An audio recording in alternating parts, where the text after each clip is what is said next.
Thank you so much. খুব ভালো আছি বলতে, ভীষণ ভালো লাগছে, আর সকলের সামনে এসে আজকে দেখা হয়ে আরও ভালো লাগছে।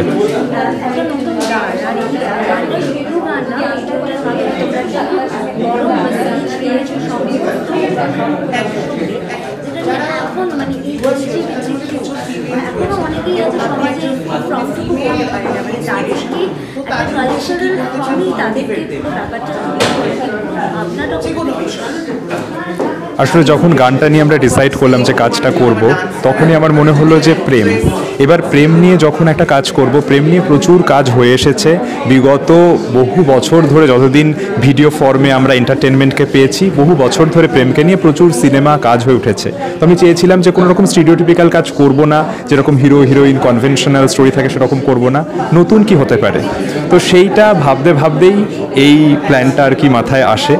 এবং তারপরে আমরা কোরিওগ্রাফি কিভাবে করব, কোন ডান্স ফর্ম ইউজ করব, এবং কীভাবে পুরোটা সেটা আর কি আমরা দুজনে একসাথে একদম সেটা আমরা একসাথে প্ল্যান করি। এবং তারপরে গান, নাচ, এডিটিং সব শুদ্ধ মিলিয়ে মিশিয়ে ভিডিওটা আর কি আলটিমেটলি আমরা রিলিজ করেছি।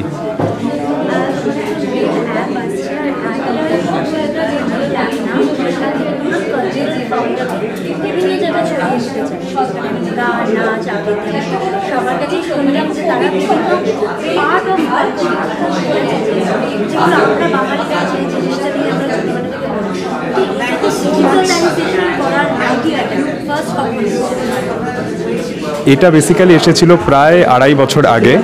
আমি ভাবছিলাম কিছু একটা ডিজিটাল ফর্মে করব, যখন আমাদের বিয়েও হয়নি, বিয়ের আগে তখন থেকে ও অনেকদিন ধরেই বলছে যে এরকম একটা অ্যাপ তৈরি করা যায় কিভাবে। তো আমরা কি হয় একটু ইউটিউব দেখি কি করে অ্যাপ তৈরি করে বা কিছু, তো আমরা অনেক চেষ্টা চরিত্র করেছিলাম, কিন্তু আলটিমেটলি সেভাবে তো একটা অ্যাপ তৈরি হয় না।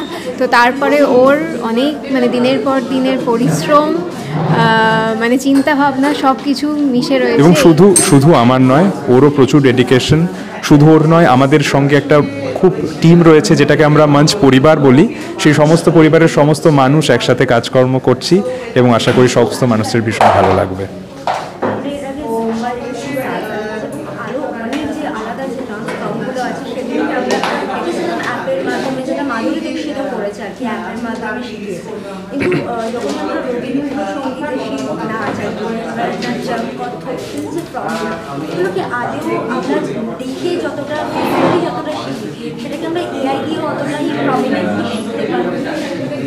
হ্যাঁ, এখন কথা হচ্ছে যে শেখার কোনো শেষ নেই। যদি আপনি 20 বছর ধরেও শেখেন, তারপরেও শেখা শেষ হবে না। কিন্তু এই ভিডিওগুলোর মাধ্যমে কি হবে, যারা প্রত্যন্ত এলাকায় রয়েছেন বা যাদের পরিবার থেকে সেই পুশটুকু পাচ্ছেন না, তো অ্যাটলিস্ট মানুষে যখন কিছু শেখে, অ্যাটলিস্ট জানতে হয় যেটা এক্সিস্ট করে। অ্যাটলিস্ট এই টিউটোরিয়ালগুলোর মাধ্যমে বা এই অ্যাপের মাধ্যমে যখন প্রচুর মানুষ সংস্কৃতির শিল্পের কথা বলছে, কাজ করছে, তখন ভিতর থেকেই একটা ইচ্ছা হবে যে নতুন কিছু শিখি। তো এটা একটা অনুঘটক বলতে যেটা আর কি আমরা বোঝাই, যে প্রসেসকে ত্বরান্বিত করতে সাহায্য করে, সেইটার অবশ্যই কাজ করবে। পরিবারের মানুষদের শুভেচ্ছা বার্তা দেওয়া যায় না।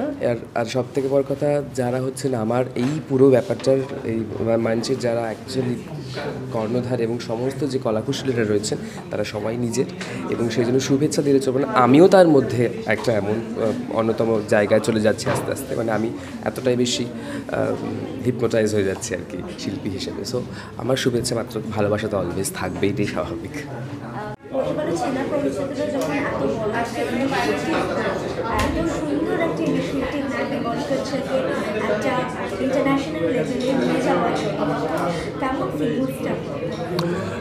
সত্যি খুব ভালো লাগে যে কেউ, আমার তো অনেস্টলি স্পিকিং, যে কেউ যদি কোনো নতুন উদ্যোগ নিয়ে ক্রিয়েটিভ পারফরমেন্সকে এনহ্যান্স করে, আমার সবসময় সেটা ভীষণই ভালো লাগে। কেননা একটা জিনিস হচ্ছে কি, ক্রিয়েটিভিটির তো কোনো মাপকাঠি নেই। যত তুমি ক্রিয়েট করবে তত তুমি আরও বেশি উন্মত্ত হবে, আরও বেশি গ্রো করবে। তো কাজেই এই যে একটা প্রচেষ্টা ওরা নিয়েছে ফ্রম দিস প্ল্যাটফর্ম মঞ্চ, it's really commendable and really wonderful.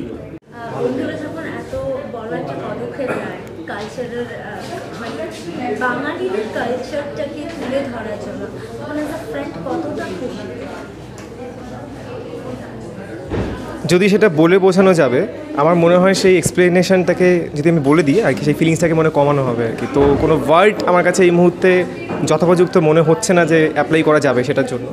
Just একটাই কথা বলতে চাই, আমার এখানে দাঁড়িয়ে সেই দিনটার কথা মনে পড়ছে, যেই দিনটা আমরা 3 জন মিলে ভাবছিলাম যে এরকম একটা মঞ্চ বলে অ্যাপ বানানো যায়। সেইখান থেকে ভাবনা থেকে আজকে সেটা বাস্তবিক রূপ আমরা দেখতে পাচ্ছি। তো আমি বলছি আমাকে গুজবাম্পস দিচ্ছে। তো সেই জার্নিটার কথা মনে পড়ছে, রাতের পর রাত জেগে নতুন কনসেপ্ট নিয়ে ভেবে যেটা দৈপায়ন করেছে, পায়েল করেছে। So hats off to both of them. And আমি সত্যি ব্লেসড, ভগবানের কাছে এটাই থ্যাঙ্কফুল জানাতে চাই যে এরকম দুজনের মানে গুণী মানুষের সাথে আমার বন্ধুত্ব বা এখন ফ্যামিলি সম্পর্ক এখন হয়েছে। তো প্লাস এই নতুন মিউজিক ভিডিওটা নিয়ে যদি বলি, প্রেম হোক উন্মুক্ত, ট্যাগলাইনের মধ্যে বলা হয়েছে প্রেম হোক উন্মুক্ত, মানে প্রেমকে তো বাধা যায় না, সাধারণত উচিত নয়। এমন একটা জিনিস যেটা ইটসেলফ স্বাধীন। প্রেম মানুষ করে বেঁচে থাকার জন্য, প্রেম মানুষ করে ভালো থাকার জন্য। তো সেই বেঁচে থাকতে গিয়ে, ভালো থাকতে গিয়ে আমার মনে হয় সেই মানুষটার সম্পূর্ণ স্বাধীনতা থাকা দরকার। সেই বেঁচে থাকবে কীভাবে, মানে কোনো মানুষ উদ্ভিদ প্রেম করতে পারে, কোনো মানুষ পশুকে প্রেম করতে পারে, কোনো মানুষ কোনো শখকে প্রেম করতে পারে। সো এক্ষেত্রে আমরা যেটা দেখতে পাচ্ছি, সমকামিতা নিয়ে যেটা দেখানো হয়েছে, সমকামী ওয়ার্ডটা আমার মনে হয় কোনো অস্তিত্বই থাকার দরকার নেই। আমি যেটা এর আগেও ইন্টারভিউতে বললাম, ভালো থাকতে গেলে কোনো মানুষ, কোনো ছেলে কোনো মেয়েকে প্রেম করতে পারে, কোনো মেয়ে কোনো মেয়েকে প্রেম করতে পারে, কোনো ছেলে কোনো ছেলেকে প্রেম করতে পারে। তো এই বিষয়ে সে সমকামী, ওই দেখ, আমরা তো কাকে বলি না ওই দেখো স্ট্রেট, আমরা তো বলি না। কেন এটা বলবো ওই দেখো সো কল্ড গে, সো কল্ড লেসবিয়ান বা সো কল্ড বাইসেক্সুয়াল, কেন বলবো? আমরা তো কাউকে বলি না ও জানিস তো ওনার স্ট্রেট, এটা তো বলি না। তো আমার মনে হয় 21st সেঞ্চুরিতে দাঁড়িয়ে, যেখানে আমরা সবাই এত উন্নত চিন্তাভাবনায় বাস করি, সেক্ষেত্রে কোনো সম্প্রদায়কে এরকমভাবে ট্যাগ লাইন দিয়ে ছোট করার কোনো মানেই হয় না। এই ইভেন্টটাতে প্রেজেন্ট থেকে লিটারেলি আমি এখনও বিশ্বাস করতে পারছি না। কারণ হচ্ছে একটা, সেটা হচ্ছে প্রথম কারণটা বলি একদম ফ্র্যাঙ্কলি স্পিকিং, দৈপায়নের পায়েলের সঙ্গে লাস্ট 1 বছর ধরে কাজ করছি। সেটা মঞ্চ অ্যাপে হোক, মঞ্চ অ্যাপের আরও প্রোডাকশন, আরও অনেক কাজ সামনের দিনে আসবে, এটা আপনি বলে রাখছি অ্যাড অন করে। তো এটা শুধু একটা, আরও বিভিন্ন ধরনের কাজ আসবে। তো সেই কাজের সূত্রেই আমার দৈপায়নের সঙ্গে আলাপ। তো যতদিন কাজ হয়েছে, মানে 1 বছর ধরে কাজ করে চলেছি পুরোটা অনলাইনে, মানে আমরা ভিডিও কলের মাধ্যমে, জুম কল, বিভিন্ন মিটিং অ্যাপের মাধ্যমে আমি মিটিং করতাম, দেন ওটা ইমপ্লিমেন্ট করে কাজগুলো হতো। মানে আমি অ্যাক্টিংও করেছি, প্রোডাকশানেও কাজ করেছি, মানে পুরো ব্যাপারটার সঙ্গে জড়িয়ে রয়েছি। লিটারেলি আজকে প্রথম ওর সঙ্গে আমার সামনাসামনি দেখা। তো এইটা একটা বিশাল এক্সাইটমেন্ট আমার কাছে যে আজকে লিটারেলি ওর সঙ্গে সামনাসামনি দেখা হলো। প্লাস এরকম একটা ভালো রকমের কাজ, ভালো কাজ মানে এই ধরনের কাজ শুধুমাত্র একটা মিউজিক ভিডিও নয়, সেটা আপনারা নিশ্চয়ই দেখতে পেয়েছেন। এই মিউজিক ভিডিওর মাধ্যমে যে ট্যাগলাইনটা, যে প্রেম হোক উন্মুক্ত, তো এটাই মেসেজ। তো এই মেসেজটা এত সুন্দর করে দৈপায়ন পায়েল নিজের শৈল্পিক সত্তার মধ্যে দিয়ে এত সুন্দর করে কনভে করেছে সাধারণ মানুষের কাছে, এইটা রিমার্কেবল, এটা সত্যিই রিমার্কেবল। এবং এই ধরনের রিমার্কেবল কাজের জন্যই বা ওই কাজ করার লোভের জন্যই আমার দৈপায়ন আর পায়েলের সঙ্গে থাকা, এবং আগামী দিনেও থাকবো।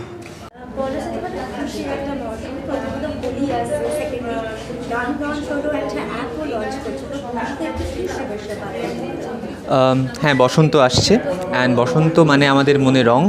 তো এরকম একটা রঙিন সময় দৈপায়ন এবং পায়েলের যে নতুন অ্যাপ, যেটা সোশ্যাল মিডিয়ায় লঞ্চ হতে চলেছে, মঞ্চ, সেই মঞ্চের প্ল্যাটফর্ম থেকে ওরা লঞ্চ করলো আমার বনে বনে। এবং শুধুমাত্র যে কোনো একটি নিছক গান এবং তার মিউজিক ভিডিও, তার সঙ্গে নৃত্য মিউজিক ভিডিও নয়, এর পেছনে যে গল্পটা রয়েছে আর কি, যে প্রেম হোক উন্মুক্ত, এরকম একটা ভাবনা ওর মনে। তো সেই জন্য ওকে কুর্নিশ এবং 7 সমুদ্র 13 নদীর পার থেকে ওরা কাজ করতো। সেই সমস্ত কিছুর ভালোবাসার টানে এখনও কলকাতায়, এখনও এই বাংলায়। তো সেই জন্য, এই সাহসটার জন্য ওকে কুর্নিশ।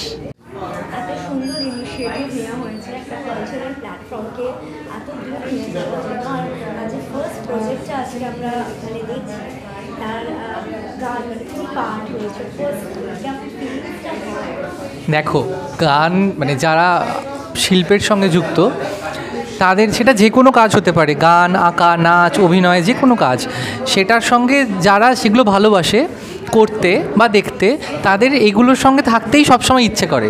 ফলত তারা বেসিক্যালি মাথার ভেতরে এইগুলোর সঙ্গেই থাকে।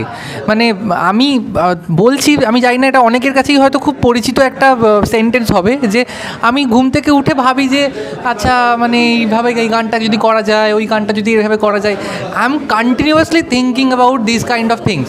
সুতরাং এইগুলো আমাদের কাছে খুব আনন্দের যে নতুন কাজ হচ্ছে এবং আমি তার পার্ট হচ্ছি। এবং দেখো, একটা এত ভালো একটা প্রোডাকশনের সাথে কাজ করার তো ইটসেলফ একটা আনন্দ আছে, এবং প্রেশারও থাকে কিন্তু, যে আমাকে আপ টু দ্য মার্ক হতে হবে। তো এই পুরো জার্নিটা খুব এনজয়িং আর কি। এবং ও বলছিল যে 3বার মিক্স হয়েছে গানটা, আমি ভীষণ খুঁতখুঁতে, তো এটা হচ্ছে না, ওটা হচ্ছে না, ঠিক ভাল লাগছে না, এইগুলো প্রচুর ওকে ঝেলতে হয়েছে এবং দৈপায়নটাকে ঝেলতে হয়েছে। বাট হ্যাঁ, এটা ঠিক যে আলটিমেট প্রজেক্টটা ভালো হয়েছে, তো সেই জন্য আমি খুব খুশি। আমাকে খুব একটা ঝেলতে হয়।